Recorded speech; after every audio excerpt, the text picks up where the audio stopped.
Salah satu adab dalam bertamu adalah tahu kapan waktunya berkunjung dan kapan waktunya pulang.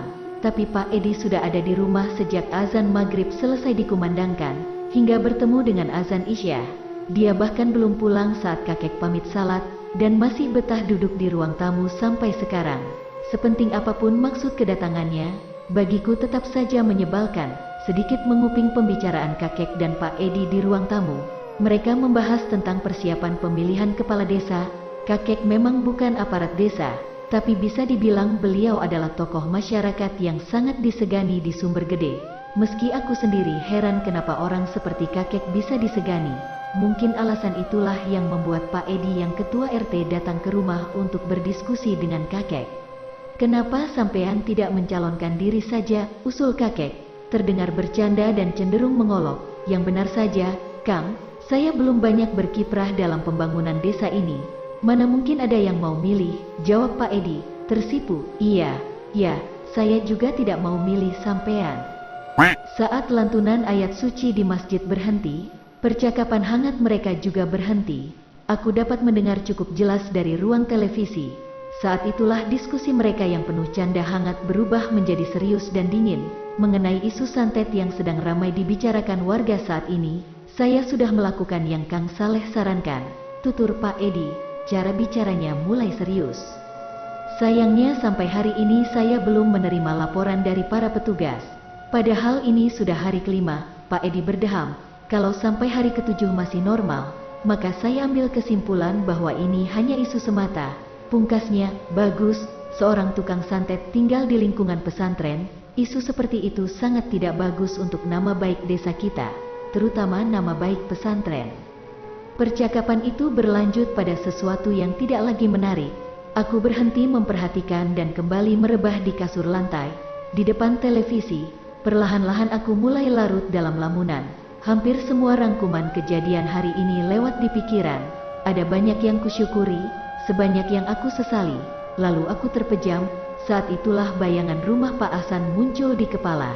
Mataku terbuka lagi lalu melihat jam dinding. Ini sudah 7:30 pekikku. Tepat saat itu, ku dengar suara Pak Edi sedang berpamitan. Masih disertai canda basa-basi yang membuat pamitannya jadi lebih lama.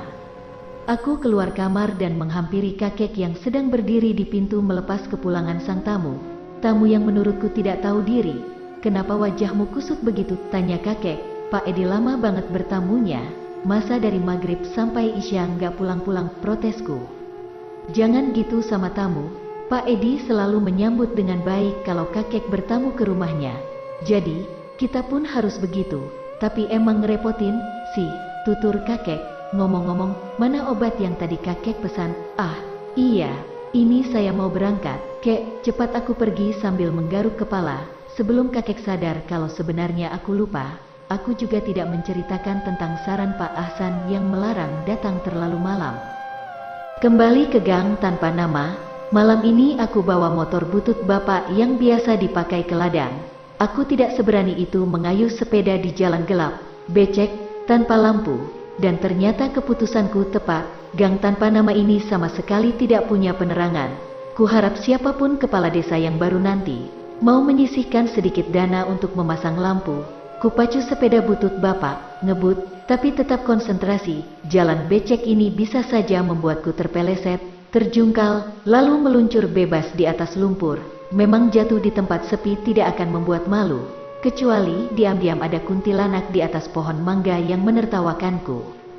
Sampailah di rumah Pak Hasan, dan untuk sebuah alasan, gubuk kumuh itu membuatku tercengang. Kuparkir motor di dekat pintu masuk halaman, di tempat yang sama seperti tadi sore. Kulangkahkan kaki menuju ke rumah Pak Hasan, celingak-celinguk karena suasana yang menurutku unik, atau bisa dibilang aneh. Desa ini tentu sudah dialiri listrik secara menyeluruh, tapi Pak Hasan seperti menolak lampu. Penerangan di gubuk ini masih mengandalkan lampu minyak dan beberapa obor yang digantung di pohon mangga. Satu lampu Petromax besar di kandang sapi. Kombinasi klasik dan mengerikan itulah yang membuatku tercengang. Segala keanehan yang kulihat tadi sore jadi makin mencolok saat malam. 3 dari 6 ayunan di pohon mangga itu berayun pelan. Entah tertiup angin, atau baru saja digunakan. Rumput segar di tempat pakan sapi juga menghilang. membuatku bertanya-tanya kalau tidak ada sapi. Terus rumput itu siapa yang makan? Ada satu hal lagi yang menarik perhatianku. Di bawah salah satu pohon mangga, kulihat 6 anak kecil duduk jongkok di tanah sedang mengelilingi sesuatu. Seperti sedang bermain gundu, keenamnya menunduk dan tidak peduli akan kedatanganku. Aku pun tidak punya alasan mempedulikan mereka karena sudah sampai di depan rumah. Tampak Pak Ahsan sedang berada di teras, duduk di bangku kayu menghadap ke arah anak-anak bermain, terlihat sedang mengawasi. Pak Ahsan menjawab, kemudian menyipitkan mata, mencoba memastikan siapa yang datang. Wajar, di usia seperti itu, penglihatannya pasti sudah tidak baik. Oh, sampean, mari duduk dulu, nak, mau jemput obat kan? Iya, Mbah, maaf terlambat, soalnya masih ada tamu di rumah. Oh, ndak apa-apa kok, katanya. Setelah mempersilakan aku duduk, Pak Ahsan masuk ke dalam rumahnya. Ia menyibak kain merah dengan pelan, lalu menghilang di kegelapan. Dari semua cahaya api di luar, bagian dalam rumahnya dibiarkan tetap gelap. Aku duduk di kursi yang tempat duduk dan sandarannya terbuat dari tali karet berwarna merah. Sebagian sudah putus dan bergelantungan ke bawah, persis seperti punyaku di rumah. Aku merenung, rumah Pak Ahsan ini sebenarnya tidak berbeda dengan beberapa warga Sumber Gede yang hidupnya kurang beruntung.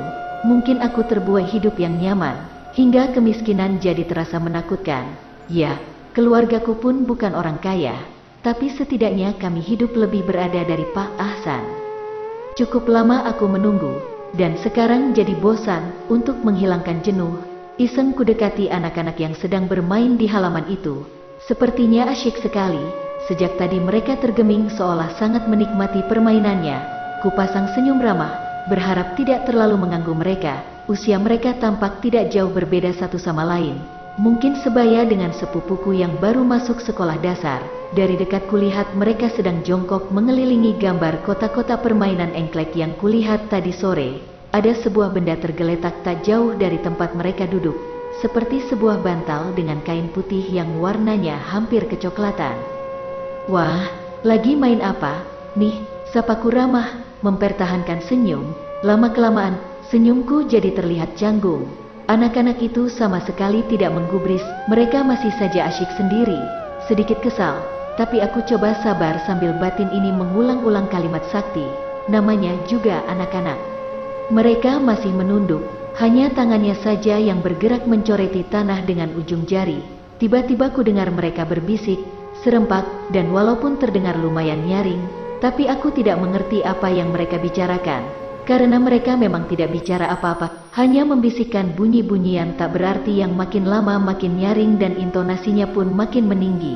Merasa tidak nyaman, aku pun menyerah. Mereka terlalu aneh, tidak hanya sikap, bermain di halaman jam segini saja bagiku sudah tidak wajar.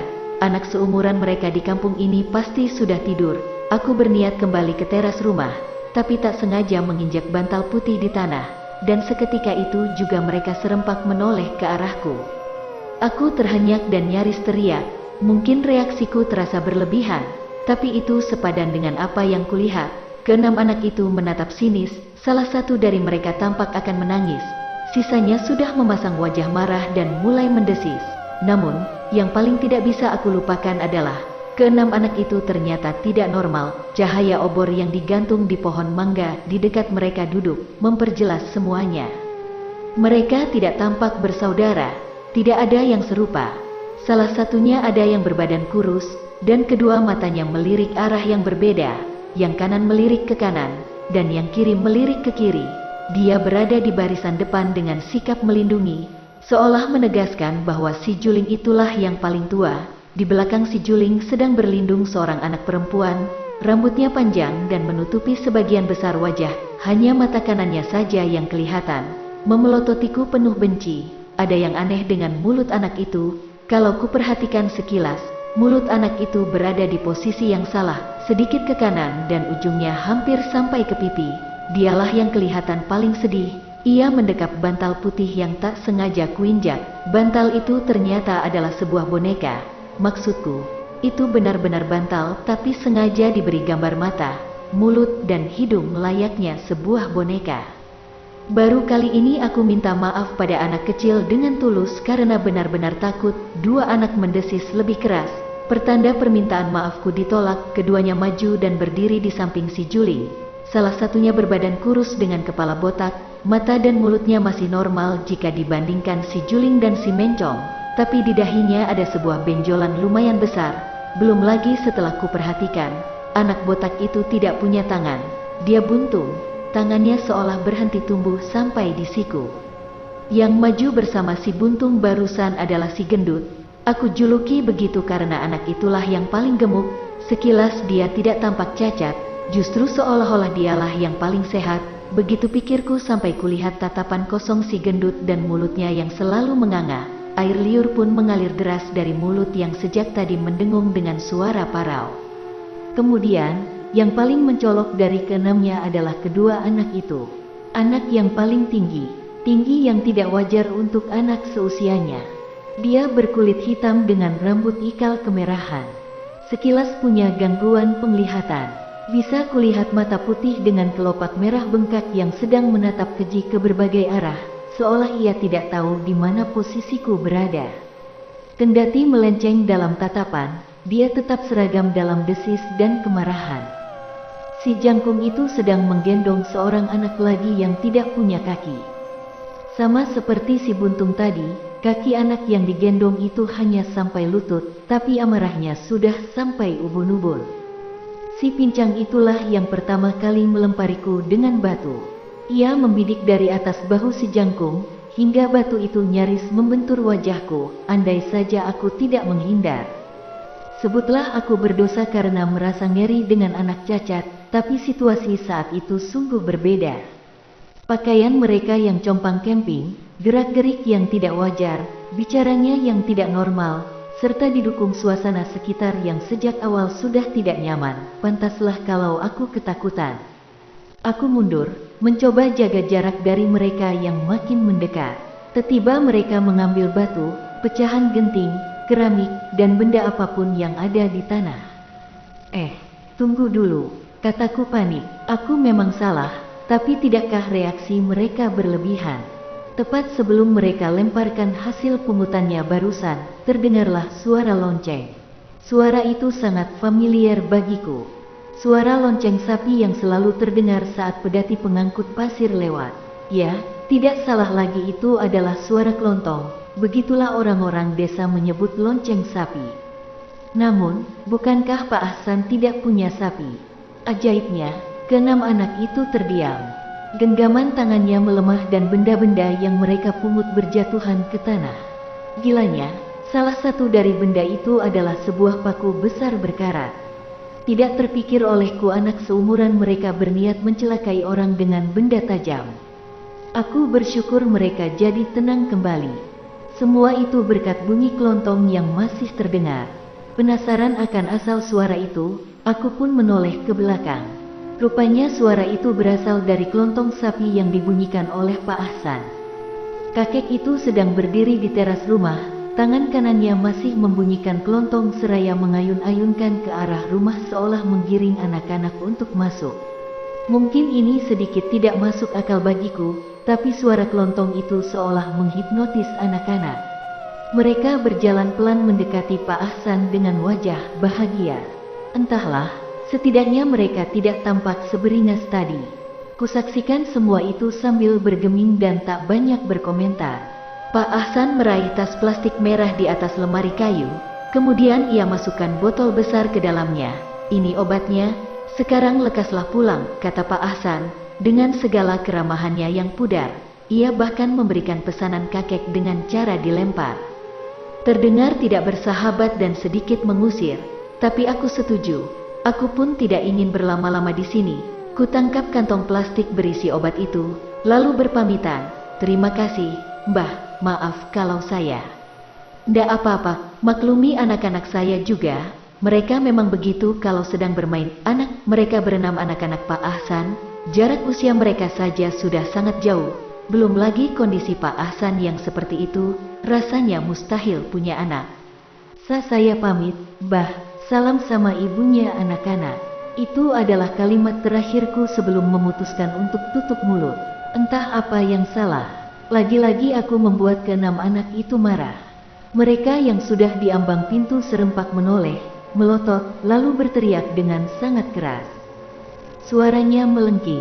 "Cepat pergi," perintah Pak Ahsan. Kali ini dia benar-benar mengusirku. Aku tergopoh pergi. Begitu sampai di motor, segera kupacu dengan cepat melewati gang tanpa nama yang gelap. Di pikiranku hanyalah rumah. Aku ingin segera sampai di sana, dan berharap ini adalah yang terakhir. Aku tidak mau kembali ke tempat ini lagi.